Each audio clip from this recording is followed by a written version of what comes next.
Si Pepe ay naging usap-usapan dahil po sa mabilis na pag-angat o pag-akyat ng kanyang presyo. Sa gitna ng meme coin hype, nakikita itong malapit ng makaranas ng breakout mula sa kasalukuyang consolidation phase nito. Pero paano ito maaring makaapekto sa presyo, lalo na kung ang mga whales o malalaking holders ay muling pumasok? Alamin po natin kung paano ang posibleng paggalaw ng ni Pepe ay maaring magdala ng panibagong all-time high nito. At ayan, bago po tayo magpatuloy ay nais ko lamang po munang bigyang linaw ang aking disclaimer kung saan ang nilalaman po ng video na ito ay hindi po ito isang financial advice. For education and information purposes lamang po ang layunin nito. Yan, yung unang tanong natin dito ay bakit nga ba tumigil si Pepe sa kanyang pag-akyat? Matapos po ang significant price jump sa presyong 4 0 digits 25-24, bumaba si Pepe ng 14% sa kasalukuyang presyo nito na nasa 4 0 digits 21.99. Ito po ay dulot ng consolidation phase kung saan ang presyo ay hindi po makalusot sa pagitan ng price range na 4 0 digits 2100 at saka 4 0 digits 2400. Ang dahilan, yan, ano nga bang dahilan? Maraming traders ang nag-short kay Pepe. Ang shorting ay kapag yung mga traders ay nagbukas po ng sell position kung saan ay inaasahan po nila na bababa ang presyo ni Pepe.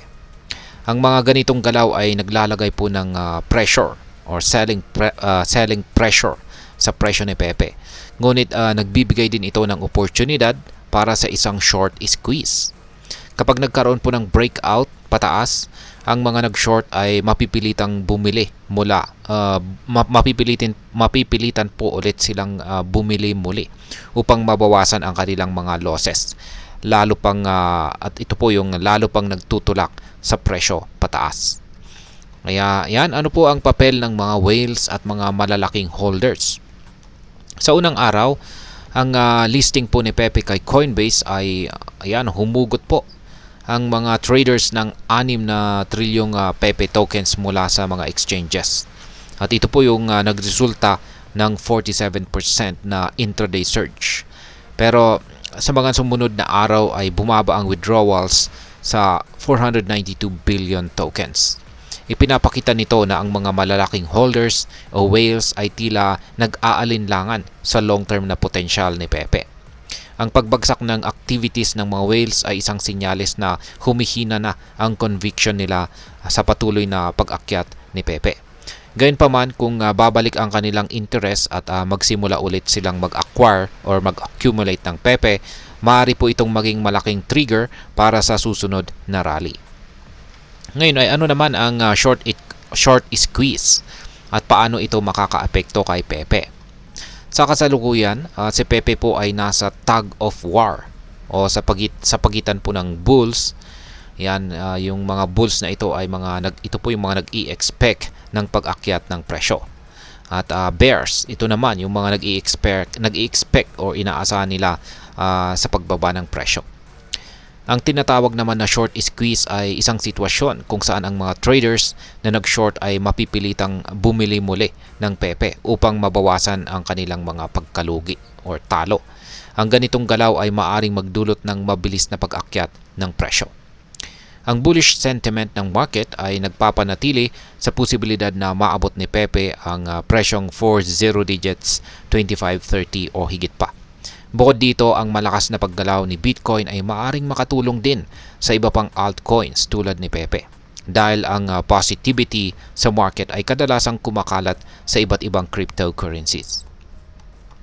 Ngayon ay may pag-asa ba itong si Pepe na makaranas ng breakout sa kanyang ginagalawang consolidation price range?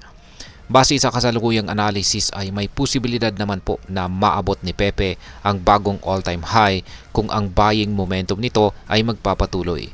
Ngunit mahalaga ring tandaan na ang kawalan ng activities ng mga malalaking whales ay maaari pong magdulot ng pagbagal ng rally nito.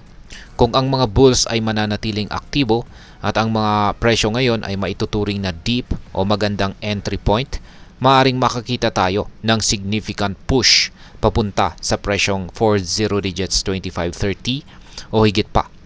Ang critical level para sa breakout ay nasa presyong 40 digits 2400. Kapag nalampasan ito ni Pepe, maaring magtuloy-tuloy na ang kanyang rally. Ngayon ay ano naman po ang maaring maging epekto nito para sa atin bilang mga Pinoy crypto investors or traders ni Pepe. Para sa atin ay si Pepe ay nagbibigay po ng malaking potensyal para sa short-term gains.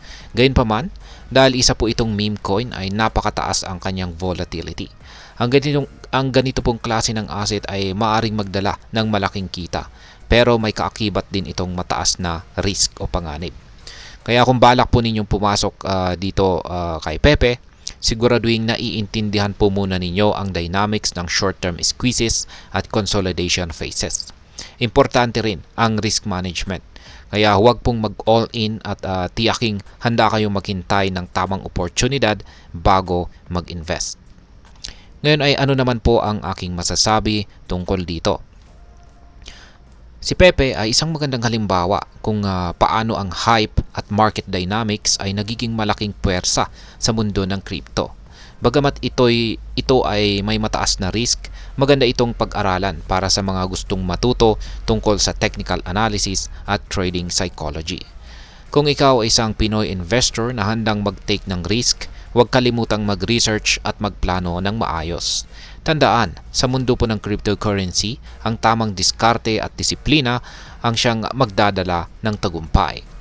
At hanggang dito na lamang po tayo sa video na ito mga ka-crypto. Sana po ay inyong nagustuhan ang aking paliwanag sa video na ito. Kung inyo po itong nagustuhan, pakiclick lamang po ang like button nito. Marami pong salamat sa panunood, ingat po tayo lagi at God bless po sa ating lahat.